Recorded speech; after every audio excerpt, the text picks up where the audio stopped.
দর্শক, সুন্দরবনে কীভাবে কাকটা ধরতে হয় চরের উপরে সেইটা দেখেন। আমরা দুবলর চরে আছি, সুন্দরবনের দুবলর চরে কাকটা ধরার অভিযান। এই চরে ভাটার সময় কাকড়াগুলো জাগে, এরপরে দেখা গেছে যে ভাটা শেষ হয়ে আবার জোয়ার আসে, তখন পানির সাথে নামিয়ে যায়।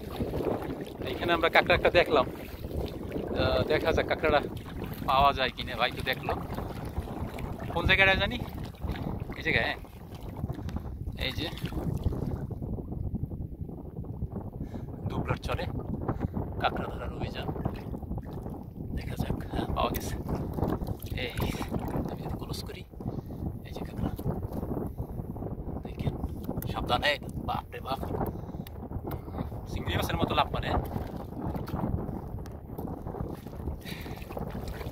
দেখুন কি অবস্থা, কত কষ্ট করে তারপরে কাকড়া ধরতে হয়।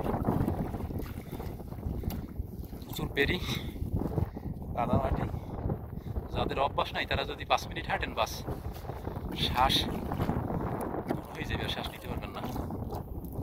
যাই হোক, আরও একটা পাওয়া গেল।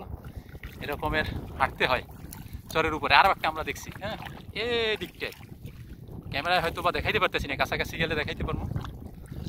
দেখা যাক, আমরা ওই যে লক্ষ্য রাখতে হইবে। এই একটা আরেকটা পাওয়া গেছে, আরেকটা পাওয়া গেছে, আরেকটা পাওয়া গেছে। আমরা এই মুহূর্তে সুন্দরবনের দুবলর চরে, অনেকে নাম শুনছেন, অনেকেই নাম জানেন যে দুবলর চর।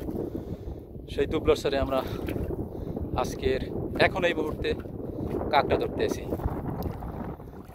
অর্থাৎ যখন যে সময় যা পাওয়া যায়, যে মাছ পাওয়া যায় তাই ধরা লাগে জীবন জীবিকার জন্য। আজকের গতকালকের কাকড়া পাওয়া গেছে, এই জন্য আজকের আমরা কাকড়া ধরার জন্য আজকেরও আবার নামলাম। দেখা যাক কতগুলো পাওয়া যায়। সামনে ওই একটা, এরা এমনই যে একটু কোনো আওয়াজ পাইলে সাথে সাথে কাদামাটির নিচে ঢুকে যায়।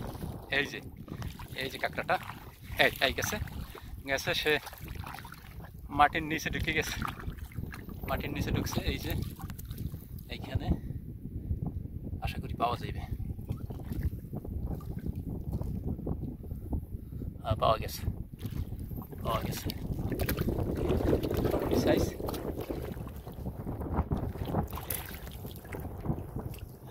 রাখেন, রাখেন।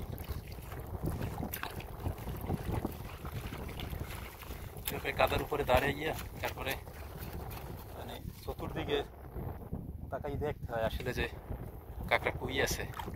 এটা চর যদি আপনাদের একটু দেখাই, দেখেন এই যে কত বড় চর, এই দক্ষিণ অংশ অনেক বিশাল চর। ওইদিকে বঙ্গোপসাগর, পানি, শুধু পানি আর পানি। আর আমাদের পিছন, এই যে পিছন হচ্ছে সুন্দরবন, সুন্দরবনের গাছপালা।